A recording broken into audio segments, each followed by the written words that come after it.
안녕하세요. 디자인공학과 장하영. 주선영입니다. 임산부를 위한 안전벨트를 보게 되었습니다. 배가 불러 기존의 안전벨트는 배에 압박이 가해져 불편해 고안된 제품이었습니다. 임신했을 때 일상생활에서 생기는 불편함을 줄여 조금이라도 임산부를 돕기 위한 제품을 만드는 것을 공학설계의 주제로 하고 싶었습니다. 그래서 저희는 공학설계 주제를 임산부를 위한 쇼핑카트로 선정하게 되었습니다. 임신 기간은 일반적으로 40주를 기준으로 임신 전기, 중기, 후기로 구분됩니다. 임산부들은 대부분의 둘레 항목이 증가하는 체형 변화를 겪게 되는데 4개월에서 5개월에는 특히 아랫배가 눈에 띄게 불러온다고 합니다. 일반적으로 쇼핑카트는 직선적이고 손잡이가 닫혀있는 구조이며 카트에서 물건을 꺼낼 때에는 허리를 굽혀 꺼내야 합니다. 배가 불러있는 임산부들에게 쇼핑카트에 닫혀있는 손잡이 구조와 허리를 굽혀 꺼내야 하는 자세를 취하는 것은 쇼핑카트를 이용하기 어렵고 불편합니다.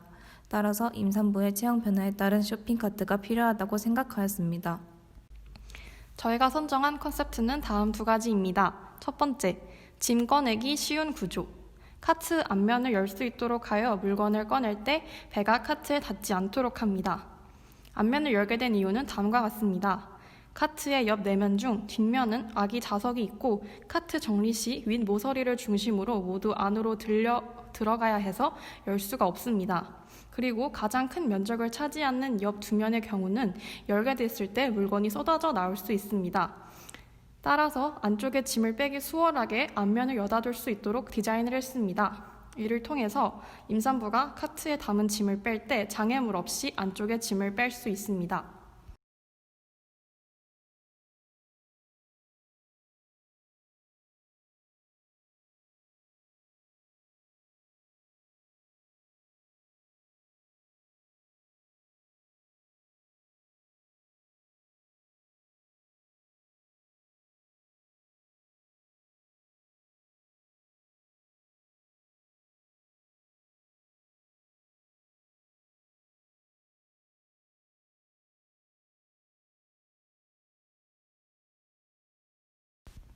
두 번째, 편한 손잡이.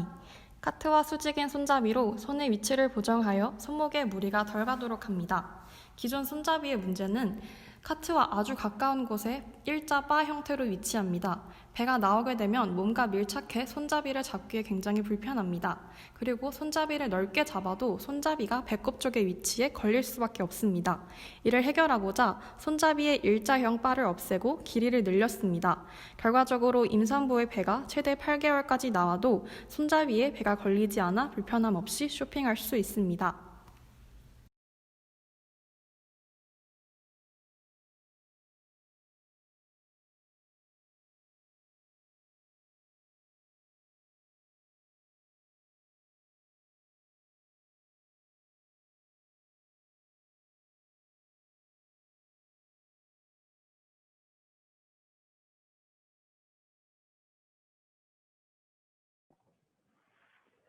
안녕하세요. 디자인공학과 18학번 박민주입니다. 20학년도 2학기 공학설계 최종 발표를 시작하겠습니다. 제가 진행 중인 공학설계 주제는 사용자의 사용성을 고려해 계산한 옥내 소화전입니다.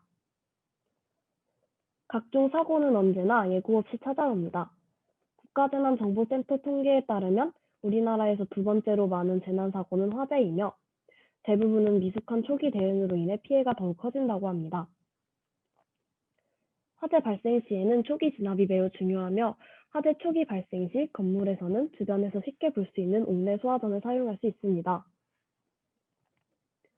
2019년 소방청 조사에 따르면 우리나라 국민 중 화재 발생 시 방법에 대해 직접 교육을 받은 경험이 있다고 답변한 사람은 고작 35%에 불과했습니다. 다음 그래프를 통해 소화전의 사용법에 익숙할수록 화재 진압 의지가 높아짐을 알 수 있습니다. 따라서 옥내 소화전을 개선해 현재 시중에 나와 있는 제품을 개선시킨 제품 디자인을 하고자 했습니다. 옥내 소화전이란 건물 내에서 화재가 발생한 경우에 화재 발생 초기에 신속하게 불을 끌수록 도와주는 건물 내에 설치하는 물 소화 설비입니다. 대체로 소화전의 노즐을 열면 물이 나오는 설비로서 소화전 배관 내에는 항시가스가 나오는 방식인 자동기동 방식으로 설치를 주로 합니다. 소화전 외부에는 비상벨, 위치 표시 등 발신기, 작동 표시 등 사용 요령 표시판, 소화전 표시로 이루어져 있으며 내부는 개폐 밸브와 관창, 호스로 이루어져 있습니다. 소화전환 설치 기준은 재질은 두께 1.5mm 이상의 강판 혹은 두께 4mm 이상의 합성 수지재로 하며 문짝의 면적은 0.5m 제곱미터상으로 합니다. 소화전환 내 호스리 설치 기준은 호스 구경은 25mm 이상이며 길이는 25mm 이하로 설정되어 있습니다. 저는 디자인 방향을 소화전 외부, 소화전 내부, 직관성 증대 이 세 가지로 나누어 설정했습니다. 이번 공학설계 최종 발표회는 소화전 내부에 초점을 맞춰 진행했습니다. 옥내 소화전의 내부 노즐은 자칫 엉키기 쉬운 형태로 정리되어 있으며 이는 사용 후에도 정리가 불편하다고 생각했습니다. 따라서 첫 번째로는 호스에 호스리를 부착해 소화전함의 사용과 정리가 용이하도록 디자인해 보았습니다. 줄 꼬임 방지를 고려해 호스에 간편하게 정리할 수 있도록 개선시키기 위해 릴 호스 방식을 적용시켜 보았습니다. 소화전의 문을 0도에서 180도로 개방이 가능하게 하여 문에 호스리를 부착해 소방 호스를 쉽게 빼고 정리할 수 있는 디자인을 해보았습니다. 호스릴 옆면에는 손잡이를 부착해 정리가 쉽도록 했습니다. 두 번째로는 간창의 디자인 변화입니다. 소방 간창은 소방 호스를 연결해 물의 분사 형태를 만들어 불이 나는 곳을 향해 사용하는 소방 기구입니다. 간창의 종류는 직사관창과 방사관창으로 나뉘며 물의 분사 방식이 다른 것이 특징이라고 할 수 있습니다. 소화전의 방수 압력은 0.17에서 0.7로 실제 방수 시 강한 반발력으로 성인 남성이 이용하는 데도 부담이 있을 수 있다고 판단했습니다. 따라서 분사 시에 반동을 최소화시키고 발화 지점에 대한 조준이 용이할 수 있도록 손잡이를 부착해 보았습니다. 또한 직사와 방사가 자유자재로 가능하게 디자인해서 상황에 따라 바꿀 수 있도록 해보았습니다. 모검은 릴호스 방식을 도입한 옥내 소화전을 2분의 1 스케일로 진행해 보았습니다.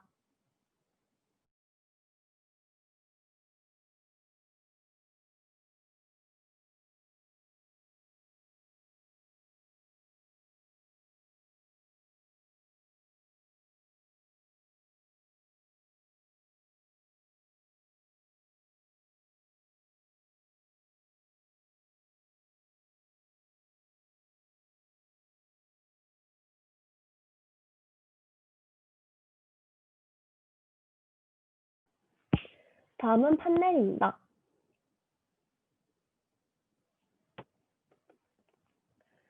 지금까지 20학년도 2학기 공학설계 최종 발표를 마치겠습니다. 감사합니다.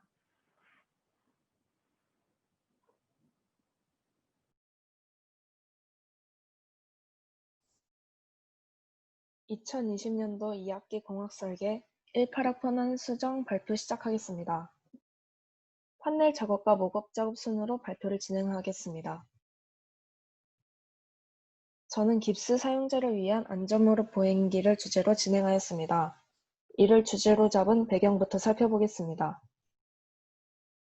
기존에 흔히 사용하던 목발은 깁스 사용자가 사용하는 대표적인 보행 보조기구입니다.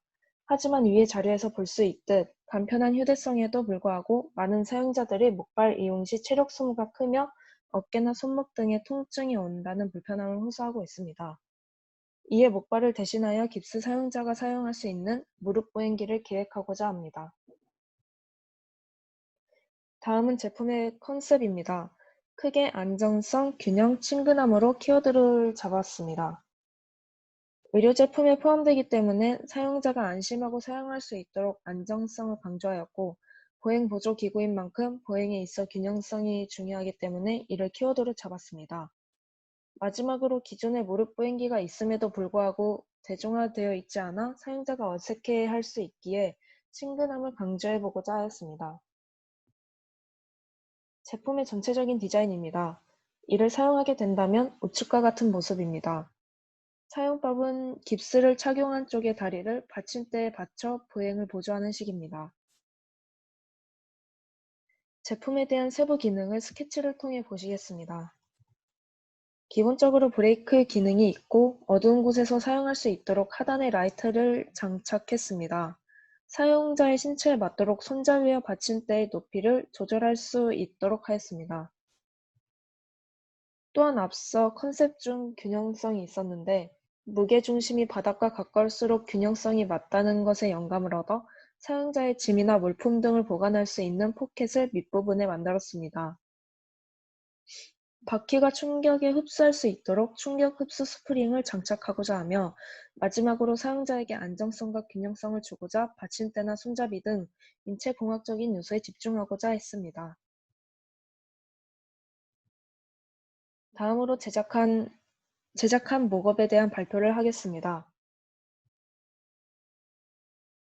목업의 스케일은 0.7배로 기간 내에 최대한 구현해낼 수 있도록 노력했습니다.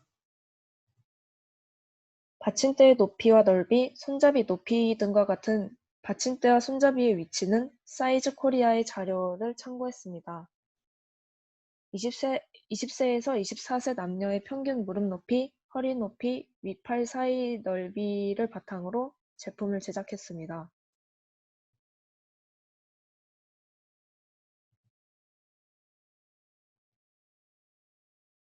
다음으로 작동 영상을 보겠습니다.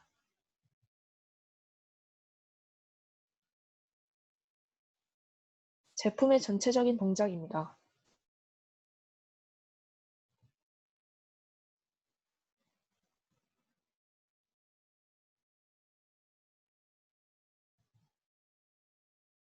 다음으로 받침대의 높이 조절을 하는 모습입니다.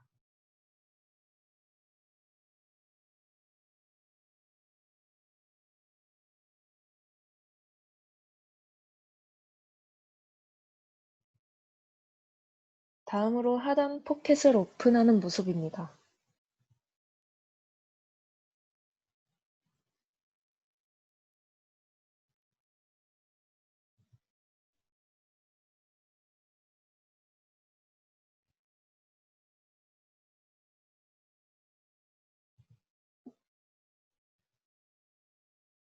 앞으로의 방향성입니다. 직접 목업을 만들어 보며 연구가 필요한 부분이 많다는 것을 느꼈습니다. 사용자의 발이 바퀴에 닿지 않도록 위치를 고민하거나 포켓의 오픈 위치도 깁스 사용자가 사용하기 편리한 위치를 더 고민해야 할 필요성을 느꼈습니다. 무엇보다도 실제 재료들로 제작할 시에 충격 흡수 스프링의 강도를 연구하여 사용자에게 최대한의 편리함을 보장하고자 합니다. 이상으로 공학 설계 발표를 마치겠습니다. 감사합니다.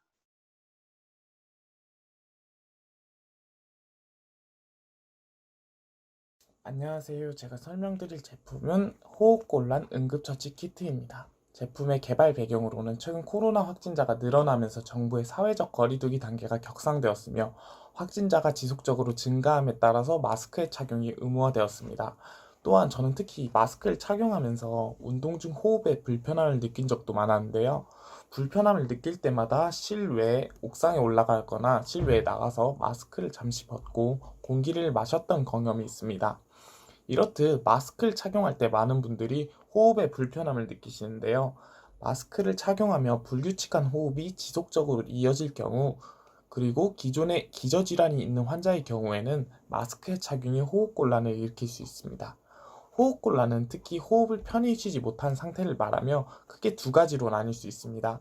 첫 번째는 산소가 부족한 경우, 두 번째는 이산화탄소가 부족한 경우입니다.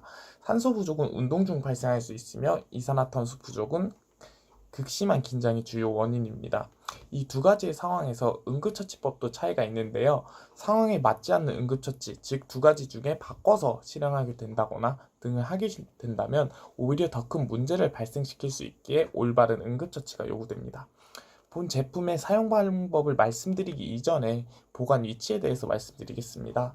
자동 제세동기, 즉 AED라고 하는 전기 충격기 잘 알고 계시나요? 이처럼 호흡곤란도 누구나 쉽게 발생할 수 있는 질환이기에 기존의 자동 제세동기와 같은 건물 내부에도 보관할 수 있으며 특히 호흡량과 운동량이 많은 실내 체육시설, 헬스장과 운동장 등이 있겠죠. 이것들에 구비하는 것을 목표로 하고 있습니다. 호흡곤란 환자는 증상을 겪을 시 당하게 되어 현재 자신의 상태가 어떤지 알 수 없으며 더욱 거친 호흡을 하게 됩니다. 이러한 문제들은 본 제품을 통해 해결할 수 있습니다. 이건 소프트 목업인데요. 본 제품 하단에 있는 소켓에 손가락을 넣게 되면 산소 포화도 측정을 통해 현재의 상태, 체내 이산화탄소가 부족한지 산소가 부족한지 알려주게 됩니다. 그리고 위 상단에 있는 점 등을 통해서 현재 주입되는 공기의 종류를 알려주게 됩니다. 이산화탄소인지 산소인지 이 두 가지가 있을 수 있겠습니다. 또 한 잔에 연결된 호스를 통해서 공기를 주입받게 되고 일정 시간이 지나면 안정을 찾고 본래의 호흡으로 돌아오게 됩니다. 여기까지 제품의 사용 방법이었습니다. 다음으로는 제품의 구조에 대해서 알려드리겠습니다. 본 제품에서 산소가 나오는 과정을 말씀드리겠는데요. 산소가 발생하게 되는 과정은 여기 있는 판을 열게 되면 교체 가능한 염소산 칼륨과 염소산 나트륨이 존재합니다. 해당 물질과 함께 점화기가 제품 내부에 존재하며 마찰이나 충격에 의해 화학물질이 반응하며 다량의 산소를 발생하게 됩니다. 이러한 방법들은 현재 비행기와 우주정거장 등에서 산소를 공급하기 위해 실행되는 방법이며 작은 부피를 통해 산소를 공급할 수 있게 선택된 방법입니다. 기존의 산소통이 결합된 제품은 부피가 크기 때문에 공간에 휴대하기 적절하지 않습니다. 따라서 이러한 화학적 반응을 통해 산소를 발생할 수 있도록 하여 제품의 크기를 줄이고 실용성을 높이는 방법을 선택했습니다. 본 제품이 기존의 제품들과 다른 것은 차이점이 세 가지가 있을 수 있는데요. 첫 번째는 산소 포화도 측정을 통해 환자의 상태를 파악할 수 있다는 것입니다. 두 번째로는 음성 센서를 통해 현재 당황한 환자가 스스로 안정을 취할 수 있도록 벽에 기대어 앉는다거나 다리를 곧게 펴는 등의 지시사항을 알려주게 됩니다. 그리고 올바른 자세를 취할 수 있도록 하겠습니다. 마지막으로는 이전에 말씀드린 부피적 측면에서의 강점인데요. 기존의 산소 마스크를 보시게 되면 약 800ml 물병과 같은 크기를 갖고 있기에 휴대함에서도 불편함이 있습니다. 본 제품은 이 작은 부피로 동일한 효율을 제공할 수 있기에 강점을 갖고 있으며 이렇게 호흡곤란 응급처치 키트를 고안해 보았습니다. 안녕하세요. 한국기술교육대학교 디자인공학과 백인선입니다. 공공위생을 위한 푸드어 오픈 장치에 관하여 발표하겠습니다. 저는 손으로 손잡이를 이용해 문을 열 때 발생하는 문제에 집중하였습니다. 여러 사람의 손이 손잡이에 필연적으로 많이 닿기 때문에 바이러스, 세균 전파 등의 위험이 큽니다. 또한 이를 방지하기 위해 항균 필름을 사용하기도 하지만 이 항균 필름의 효과는 검증된 바 없으며 오히려 교차 감염의 경로이기도 합니다. 또한 손잡이를 잡지 않기 위해 발로 문을 열 때도 있는데요. 한 발로 문을 밀 때 무게 중심이 문을 미는 발 쪽으로 쏠려 넘어질 위험이 있습니다. 이러한 배경 속에서 손잡이의 접촉을 최소화하는 방향으로 아이디어를 생각해 보았습니다. 신발 밑창은 항상 오염되어 있으며 이를 이용해 발로 문을 여는 장치를 디자인해 보았습니다. 손잡이를 밀어 문을 여는 것보다 힘을 적게 사용하여 문을 열고 싶다고 생각했고, 밟아서 사용하는 형태가 사용하기에 쉽고 익숙할 것이라고 생각했습니다. 이러한 아이디어를 간이 장치를 통해 적용시켜 보았습니다. 왼쪽 사진에 보이시는 것은 주사기와 필름통을 이용해서 간이 장치를 만든 것이고, 오른쪽에 보이시는 것은 기포기입니다. 왼쪽 장치로 60ml가 한 번에 빠져나갈 때 어느 정도의 강도를 가지는지 실험해 보았습니다. 또한 기포기를 이용해 문을 밀어내는 힘의 실험도 해 보았습니다. 결론으로 중력과 밟는 힘으로 발생한 공기압을 이용한다면 문을 밀어내는 힘이 약하다는 것을 실험적으로 확인하였습니다. 가벼운 나무 문이 살짝 열리는 정도였고 유리문은 불가능하였습니다.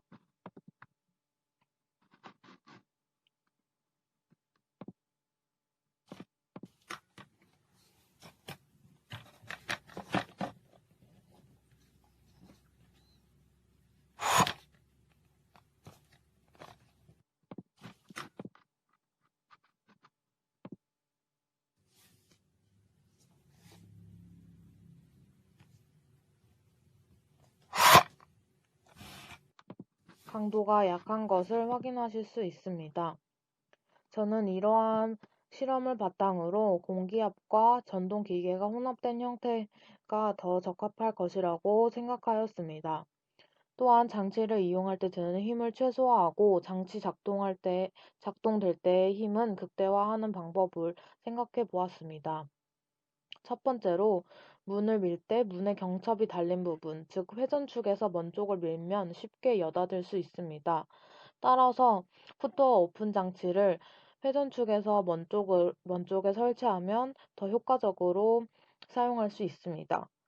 두 번째로 장치의 내부에 톱니바퀴 반지름을 크게 해서 적은 힘으로 큰 힘의 효과를 낼 수 있습니다. 마지막으로 문을 미는 내부 부품이 가벼우면서 강도가 높은 것으로 선택하면 문이 더 잘 밀릴 것이라고 생각하였습니다. 이러한 물리적 원리를 바탕으로 아이디어를 생각해 보았습니다. 아이디어를 스케치한 것으로 전체 모습과 사용 모습을 보실 수 있습니다. 풋도어 오픈 장치는 상단부와 하단부로 이루어져 있으며 상단부는 펌프가 주를 이룹니다. 또한 상단부와 하단부 사이에는 단단한 판이 위치하고 있습니다. 하단부에는 피스톤과 문을 미는 부품이 있습니다. 상단부 펌프는 저러한 형상을 띠고 있습니다. 하단부에는 문을 미는 부품과 피스톤이 있습니다. 펌프가 눌리면 피스톤이 문을 미는 부품을 누르게 됩니다. 이때 힘 작용 방향은 빨간색 화살표로 표시된 방향입니다. 이를 통해 문을 미는 부품이 운동 방향으로 이동하는 것을 알 수 있습니다. R값을 늘리기 위해 문을 미는 부품의 회전축을 오른쪽에 위치하게 하였습니다. 실물 모형입니다. 주황색으로 발로 밟는 부분인 것을 확실히 알 수 있도록 하였습니다. 주요 부품이 어떤 방식으로 작동하는지 시연하여 보았습니다.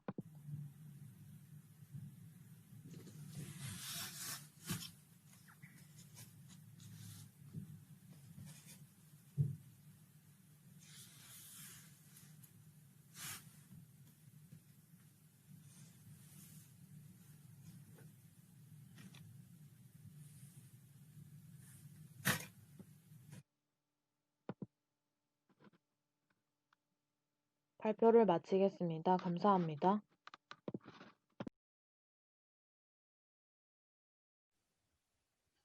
안녕하세요. 공학설계 2차 발표 이경희 최혜민입니다. 저희는 리사이클 밴딩 머신을 주제로 공학설계를 진행하였습니다. 먼저 이 주제를 선정하게 된 배경은 심각한 쓰레기 문제에서부터 시작되었습니다. 이전에도 꾸준히 플라스틱 쓰레기 소비 문제가 많이 대두되었는데 현재 코로나19로 인하여 일회용품 쓰레기의 문제가 더 심각해지고 있습니다. 소비의 증가부터 무단 투기 등등 이로 인한 여러 가지 문제가 있는데 저희가 초점을 맞춘 곳은 쓰레기 분리수거장이었습니다. 쓰레기를 버리러 쓰레기 분리수거장에 나가보면 쓰레기가 제대로 분리수거되어 있지 않은 채 나뒹구는 모습을 자주 볼 수 있습니다. 또한 쓰레기 봉투를 사용하지 않고 쓰레기를 버리거나 대형 쓰레기 딱지 없이 쓰레기를 버리는 경우도 많았습니다. 심지어는 음식물을 닦지 않은 채로 버리는 경우도 허다했습니다. 이러한 문제점을 마주하고 조사해보니 플라스틱 쓰레기의 경우 음식물을 제대로 닦지 않거나 겉 포장 비닐을 벗기지 않으면 재활용이 어렵다는 사실을 알았습니다. 그럼에도 불구하고 우리는 귀찮다는 이유로 혹은 몰라서 재활용이 제대로 이루어지지 않고 있습니다. 그래서 저희는 이러한 상황을 개선시키고 재활용률을 높일 수 있는 방안에 대하여 생각하다가 이런 아이디어를 도출하게 되었습니다. 저희의 디자인 방향은 단순히 분리수거를 하는 것이 아니라 올바르고 정확하게 분리수거하는 것을 유도하는 디자인을 하고자 합니다. 올바른 방법으로 수거를 하면 마일리지를 적립하고 그 마일리지로 쓰레기 봉투를 구매하여 올바르게 다시 쓰레기를 분류할 수 있도록 올바른 분리수거의 사이클을 유지하는 것을 목표로 하고 있습니다. 저희의 디자인 컨셉 첫 번째는 친숙한 디자인으로 우리의 삶에 잘 녹아들고 일상의 한 부분이 될 수 있는 디자인을 꾀하고자 합니다. 두 번째는 직관적인 디자인으로 남녀노소 누구나 사용할 수 있는 형태를 제작하고자 합니다. 세 번째는 자판기인 만큼 한 대 혹은 2대 이상이 함께 사용될 수 있으므로 잘 배열해 놓을 수 있는 안정적인 디자인을 하고자 합니다. 다음은 스케치입니다. 일반 자판기와 다르게 분리수거의 기능도 수행해야 했기 때문에 일반 자판기 구성인 현금 및 카드 결제 인터페이스, 쇼케이스뿐만이 아니라 분리수거 사용 방법과 구매를 돕는 디스플레이, 쓰레기 투입구도 추가하여 구성을 해보았습니다. 이외에는 비 오는 날을 위한 가림막, 쓰레기를 편하게 분리할 수 있도록 돕는 보조 선반, 페트병과 캔의 형상을 띈 모습 등등 조형적 요소를 고민해 보았습니다. 최종적으로는 큰 조형적 요소부터 설정해야 한다고 판단하여 가림막 같은 보조적 요소는 생략하고 선반 대신 앞으로 조금 튀어나온 익스트루드된 형태로 디자인하여 위에 무언가를 놓을 수 있도록 모델링을 진행해 보았습니다.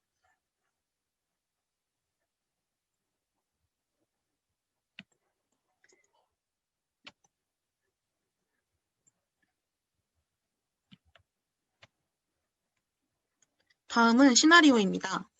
저희의 시나리오는 첫 번째, 디스플레이의 안내에 따라 페트병의 겉껍질을 분리합니다.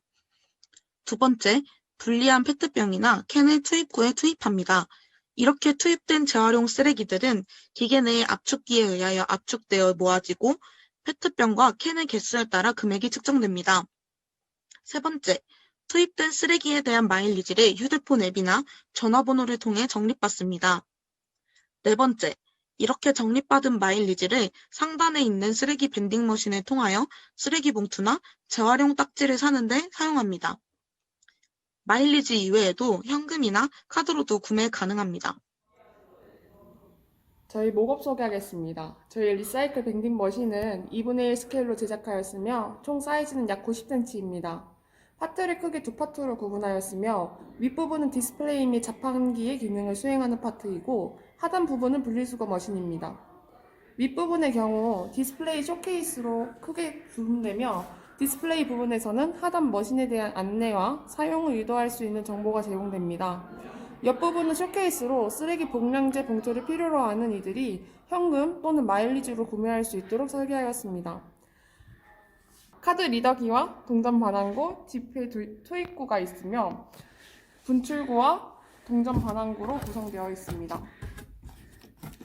옆부분에 금전 및 쇼케이스를 들어갈 봉투 관리를 위해 열릴 수 있는 형태로 공간을 설계하였습니다.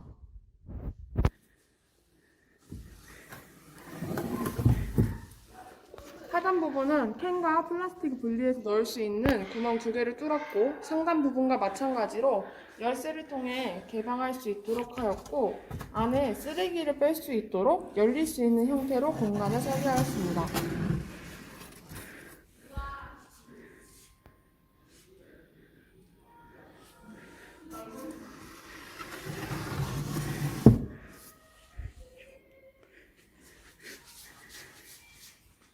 이상입니다. 들어주셔서 감사합니다.